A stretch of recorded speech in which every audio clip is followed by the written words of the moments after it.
Clara had always been the quiet one in her family.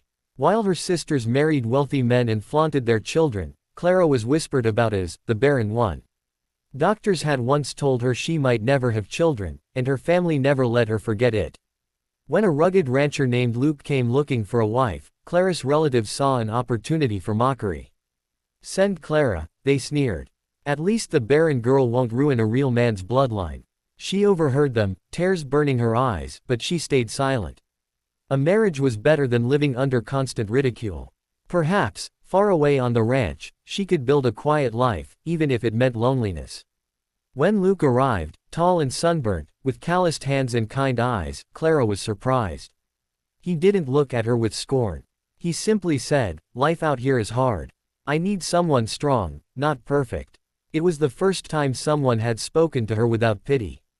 Her family smirked as they sent her off, whispering that Luke would soon regret this mistake. But Clara, though nervous, felt a flicker of hope.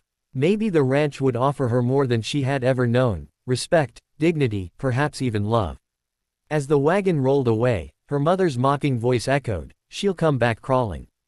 But Clara clenched her fists. For once, she prayed her family would be wrong. The ranch was vast and wild, with endless fields stretching to the horizon. At first, Clara felt small against its rugged beauty. But Luke welcomed her warmly, showing her the barn, the horses, and the worn little farmhouse that would be their home. Unlike her family, Luke didn't treat Clara like she was broken. He gave her real work, mending fences, feeding chickens, cooking hearty meals, and he thanked her for it.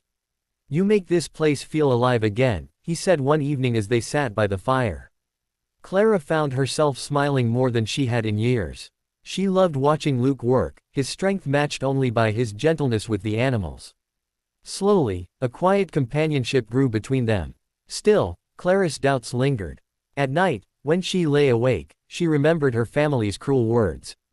Barren, they had called her. She wondered if Luke thought the same. She hadn't told him about the doctor's verdict, she couldn't bear to.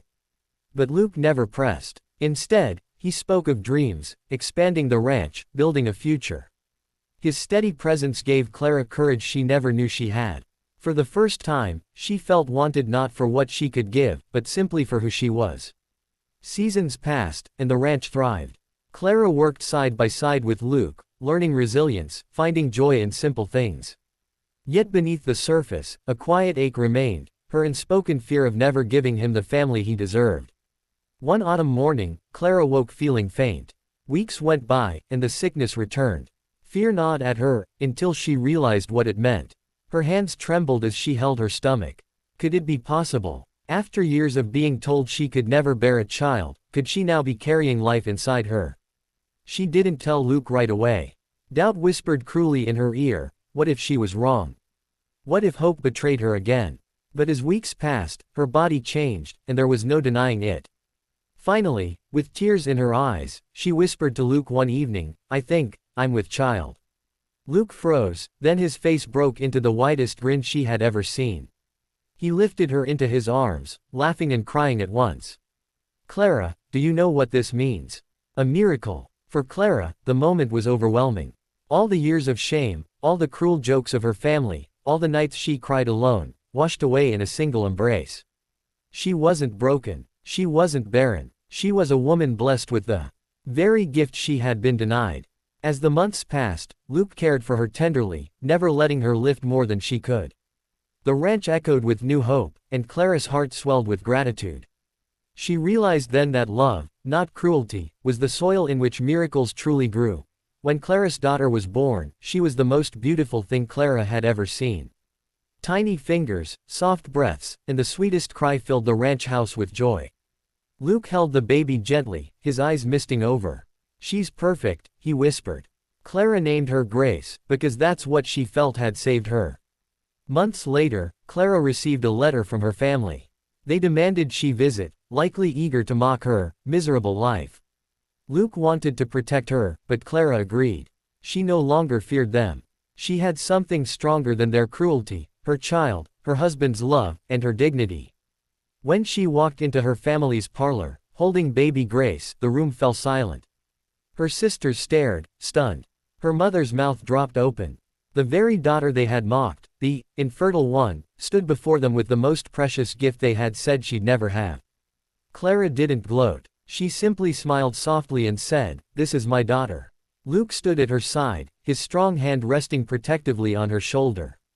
For once, her family had no cruel words. Their mockery turned to shame, their arrogance to silence. Clara realized then that the best revenge wasn't anger, it was living a life filled with love and blessings they could never take away. Clara never looked back after that visit.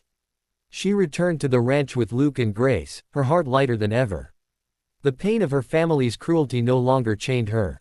She had proven, without trying, that love and faith could turn even the deepest wounds into strength. The ranch became a place of laughter.